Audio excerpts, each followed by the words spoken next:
Isten kegyelméből nekünk már lehetett 10 ilyen gyermekgontatásunk, mert az Úr megajándékozott bennünket 10 szép gyermekkel, 6 lányjal és 4 fiúval, és nagyon hálásak vagyunk ezért. És komolyan vesszük azt, hogy Isten ajándéka a gyermek, az anyamély gyümölcse jutalom.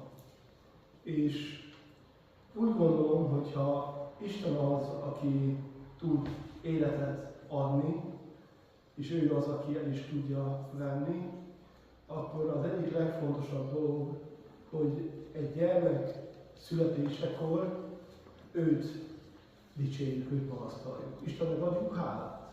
Nem a mi ügyességünk, nem a mi bölcsességünk által lesz egy kisgyermek, születik egy kisgyermek, hanem Isten kegyelméből születik egy kisgyermek. Ő ad életet.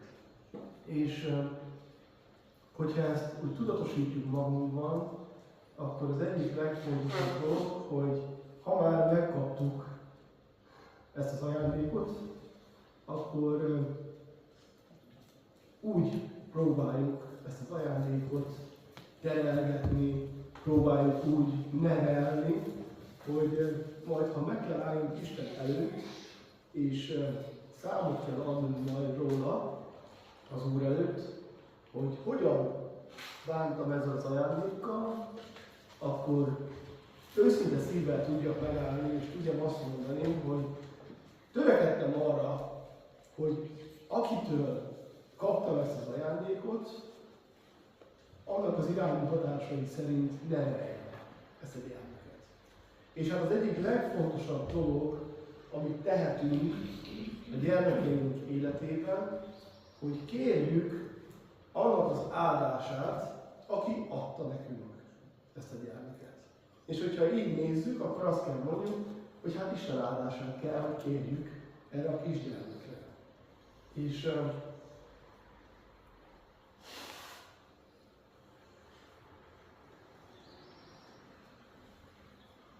És ezen az alkalmon a Szentírás is igénybe véve, vagy segítségül hívva, próbáljuk a legjobban hozzáilleszteni a mi életünk gyakorlatát a Szentíráshoz. És akkor, amikor az Úr Jézushoz az akkori szülők vittek gyermekeket, hogy megáldja őket, akkor ott voltak a tanítványok, a bölcsek, az okosak, akik már majdnem mindent tudnak, és azt mondták ezeknek a szülőknek, hogy ne zavarjátok a mestert ilyen kis apró cseprő dolgokkal. Sokkal olyan dolgokról itt kell itt beszélni, mint hogy a kisgyermekeket hozzátok ide hozzá, és megáldja őket. És amikor az Úr Jézus ezt látta, és észrevette, akkor nagyon keményen szólt a tanítványoknak. Azt mondja, hogy engedjétek hozzám jönni a kisgyermekeket.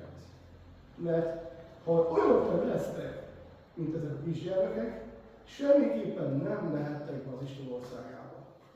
Mert ha olyan hittel nem fogadjátok az evangéliumot, olyan gyermeki hittel, mint ahogy azok a kisgyermekek, akik mindent elhisznek az ő szüleiknek, akkor nem fogtok bejutni az Isten országába. És oda hívta a kisgyermekeket, az Úr Jézus, az egyik helyen olvasva az evangéliumban, hogy az ölébe vette ezeket a gyermekeket, és megáldotta őket.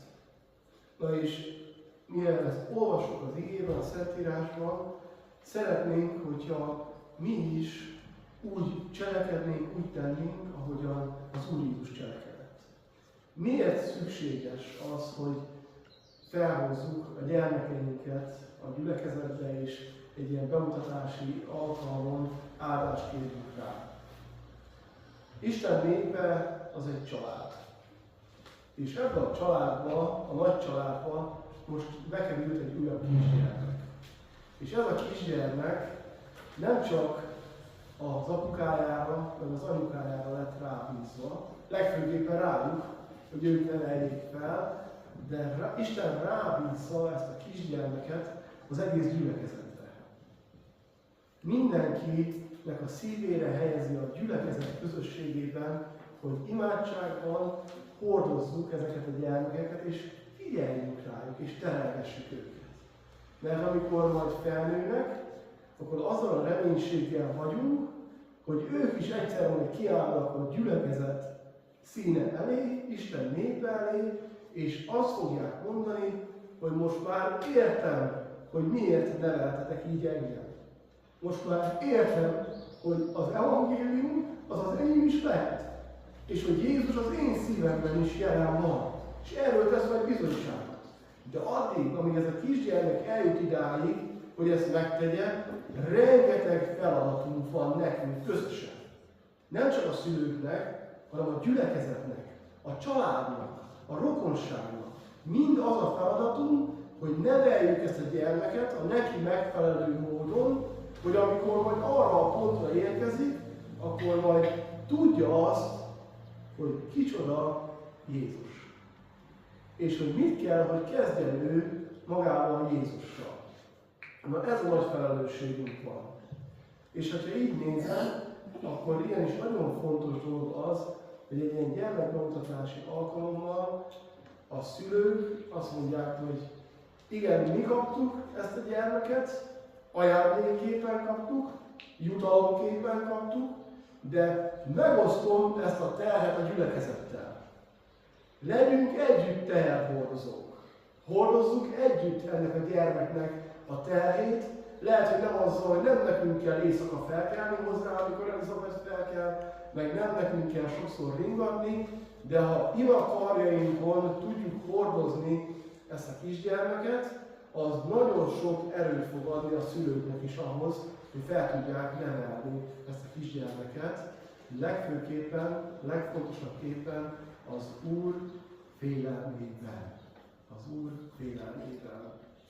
Tehát így van az, hogy nálunk a gyülekezetben van ez a gyakorlat, ez egy gyermekbemutatási gyakorlat, és egy nagyon áldott alkalom szokott ez lenni, és hát erre fog most sor kerülni az elkövetkezendő percekben. Kérném majd Johannát és Kristófot, hogy gyertek ide ki, és kérem a gyülekezetet pedig, hogy álljunk fel, és találva a kísérjük a pillanatokat.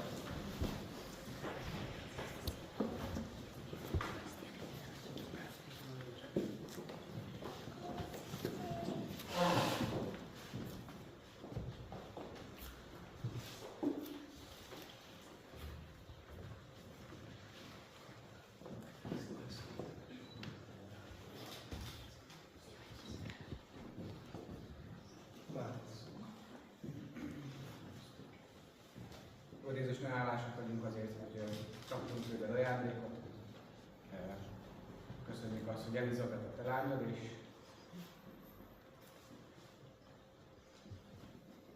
kaphatunk pár évet az életünkből. Kérlek, hogy bölcsességet jól nevelni. Ha tudunk rólad beszélni, neki sokat elmondani, hogy tettél az életünkben. Adj hozzá szeretetet, türelmet, bölcsességet. És azért nagyon hálásak vagyunk azért, hogy te ezt jónak láttad. Tudom, hogy tudjuk, hogy semmi nincs véletlenül. Ezért ajándék mellé kérjük a további kegyelmedet, a nevelését. Amen. Amen. Köszönjük neked azt, hogy jónak látod, hogy megajándékoz minket gyermekre, és köszönjük neked Elizabetet azt, hogy ő egy ima meghallgatás és ajándék lehet nekünk. Szeretnénk úgy nevelni, hogy neked neveljük, szeretnénk, hogyha hamar megismerne tégedet, hamar megszeretne tégedet.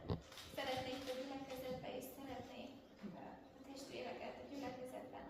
Istenünk, kérjük, adj nekünk bölcsességet ahhoz, hogy a mindennapi helyzetekben, a szituációban, amiket hoz az élet, hogyan is viselkedjünk, hogyan kell nevelni, hogyan kell Istenem egy gyermekkel látni, azok érésünk, a tőled jövő bölcsességgel neveljük úgy ezt a gyermeket, mint a te gyermekedet. Amen. Amen.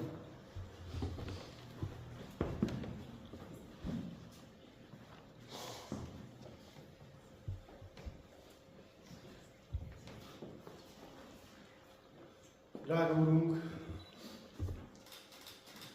valóban csodásan működsz, és köszönjük neked, Uram, azt, hogy adtál egy újabb kisgyermeket, egy új életet teremtettél. Köszönjük, Uram, Kristófnak és Johannának az életét. Köszönjük, Uram, hogy munkálkodsz az ő életükben, az ő szívükben. Megváltottad őket, Uram, drága véreden, és átadták, Uram, te neked az irányítást minden területen. Így foghatjuk most, Uram, kezedben ezt a kisgyermeket is. Köszönjük, Uram, ezt a kimondhatatlan ajándékot, és köszönjük, Uram, hogy most kérhetünk áldást erre a kisgyermekre. Kérlek, Úr Jézus, áld meg őt. Áld meg őt gazdagon, Uram, mind testiekben, lelkiekben. Adj neki növekedést, Uram, és hozd el azt az időt az ő életében, amikor majd ő is megismert téged, Úr Jézus, mint személyes megváltóját. És add, Uram, hogy legyen nagy szolgád ebben a világban. Hadd ragyogjon fel, Uram, rajta keresztül a Te országod, a Te dicsőséged.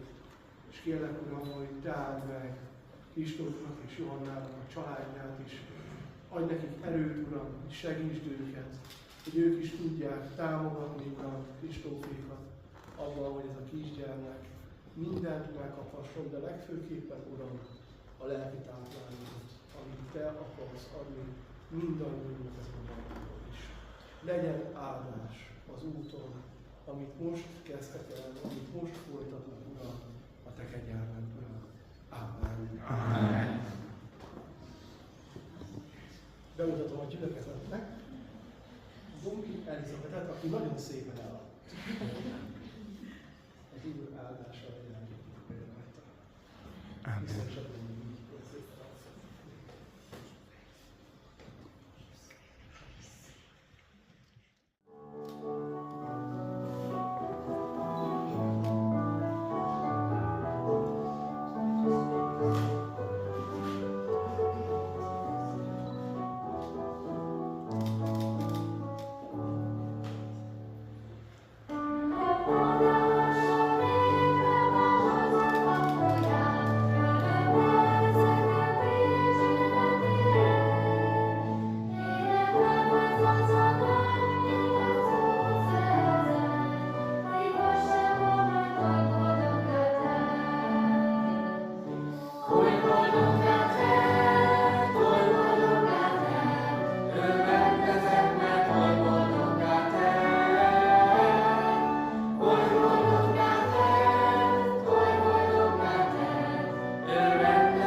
is összefoglalva 2 mondatban mondtam, hogy áldásnak kaptam, áldásnak lettem, Uram.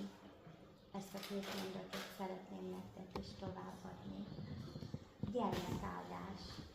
Boldog az a gyermek, akit várva várnak, aki szemefénye apának, anyának. Ki boldog reménység beteljesülése, Istentől jött áldás, szülők örömére. Boldog az a szülő, kit Isten megáldott, akiknek megadta, mire a szívük vágyott, hogy ne legyen üres az a kedves kis fészek, mert a gyermekekkel szebb a családi élet. Boldog az a gyermek, akiért így imádkoznak, akit áldást kérve Isten elé hoznak. Jó atyánk elé mi nem jövünk hiába, hozzá eljut minden gyermek imája. Legyenek áldottak a szülők és a gyermek, és köszönjük az áldást a mi Istenünknek. Az Isten áldjon meg benneteket, és a szállírában szeretnék köszönöm, Elizabethnek a nagybácsiai, meg nagynéniei. Hát nagyon hálásak vagyok azért, hogy Isten meggazdajította az életünket Elizabettel, és hogy ekkora hatalmas nagy ajándékot és kincset bízott rátok. És nagyon jó azt látni, hogy tényleg már attól a perctől fogva, hogy a szívetekben megfogalmazódott a gondolat, hogy szeretnétek nekivágni annak az útnak, amely gyermeknevelésnek hívnak, már imádkozhatok Elizabetért, és látjuk azt a folyamatot, ahogy folyamatosan imádban kíséritek az ő életét, és tényleg próbáljátok Isten szeretetében nevelni Elizabetet. Hát így mi is mindannyian próbálunk mindannyian nevében mondani, hogy sok áldást kívánunk arra az útra, amelyen elindultatok, és sok áldást kívánni Elizabetnek az életére. Így egy énekkel készültünk, aminek most különösen egy szakaszát szeretnénk felolvasni. Arról szól az ének, hogy legyen az áldás az úton, amíg ma kezdesz el. Öröm kísérjen végig, amíg úton leszel. Legyen boldog életed, és mindig az övé. Szívünkből szeretünk, imában kísérünk, életed célja felé. És ahogy elhangzott lelkipásztor testvérünktől, így nem csak rátok bízta Isten Elizabetet, hanem ránk is, és imádkozni fogunk Elizabetért, hogy tényleg tanálja meg az élet értelmét Jézusban. Köszönöm.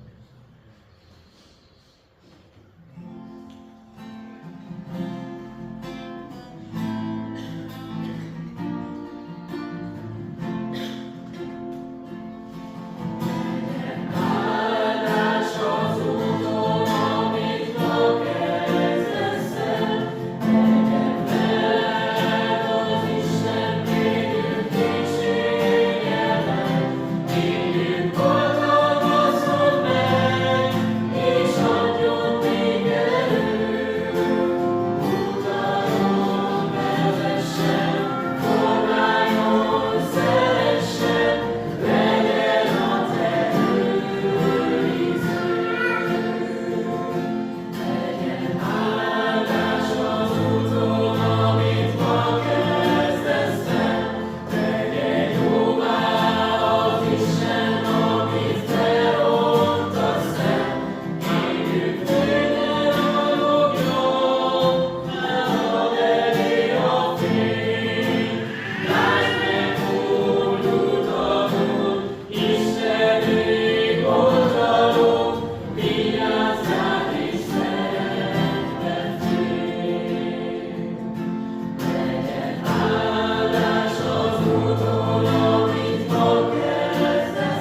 családjainkat. Örülünk, hogy együtt lehetünk egy ilyen napon. Mikor megtudtuk, hogy unokánk fog születni, nekünk első unokánk, és nagy örömmel töltött el, sokaktól hallottam, hogy milyen különleges érzés. Talán jobban szeretik a nagyszülők az unokát, mint a saját gyermeküket, és én azt mondtam, hogy ilyen nem létezik, mert a gyermekem az a gyermekem.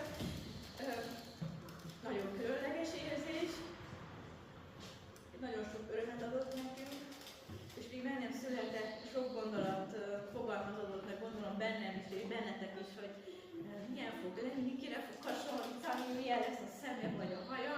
Hát minden képzeletet túlhaladt, mert teljesen más, mint elképzeltük, mert Isten nagyon csodálatos ajándékot adott, miért hálásak vagyunk. És először neki tulajdonítjuk, aztán örülünk mi. Azért szeretném a történelményemet elmondani, mert úgy gondolom, hogy ez ugye az igehirdetéshez is csatlakozik, és ezek egy kis bátorságot nem fogok elmondani, hanem sírom végig.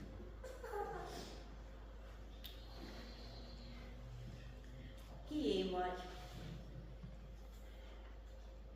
Kié vagy édesanyád karján, kicsi gyermek, mindnyájunk szeme fénye, boldog szülők beteljesült reménye. Enyém, mosolyog rád édesanyád, amikor szívére ölel. Enyém, simogat meg édesapád, amikor magasba emel. Miénk, mondjuk mi mind, kik velük együtt örülünk neked, és vérte vigyázunk harmat életedet. És ma Jézus szólal meg. Enyém vagy. Enyém, mert megváltottalak. Megadásítalak, szüleidnek szent megbízással ajándékul én adtak. Elpecsételtelek, óvlak, védelek, és egész földi vándorutadon láthatatlanul én leszek veled. Csendesen figyelünk az égi szóra, igen, te Jézusé vagy. Áldott óra, állítatta a látó homlokodon a láthatatlan szent pecsétet. Jézusé vagy, de ő reánk bízott téged. Titkok fátra lebben, hogy te így vagy miénk még teljesebben. Jézus van itt, mindnyájunkhoz közel, és kegyelme mindnyájunkat átölel.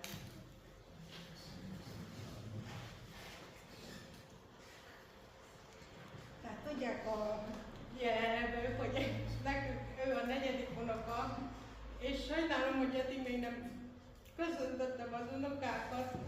Itt azt mondtam, hogy most már elkezdem. Ez a vers most ébredezik Elizabeth, de inkább a szülőknek szól. És nem csak nekik, hanem szerintem minden szülőnek. Tudjuk, hogy nektek is az a szívetek vágya, hogy az Úré legyen egy csöpnyi leányka.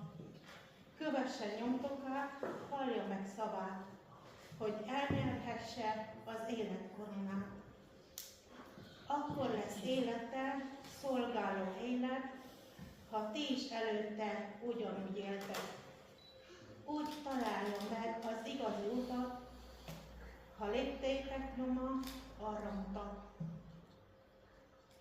Míg kis kezét fogva őt vezetitek, így ti is azon jártok, a cél el nem tévesztitek. Így lesz az ő megtérése, a ti örömötök, amíg őt célba vezetitek, ti is célba értek. Úgy tiszteli Isten, ahogy ti is tisztelitek. Annyira lesz drága Jézus neve, amennyire drága néktek. Ha mégis kevésnek bizonyul, mit érte tesztek, bízzatok, Jézus érte és megtett mindent.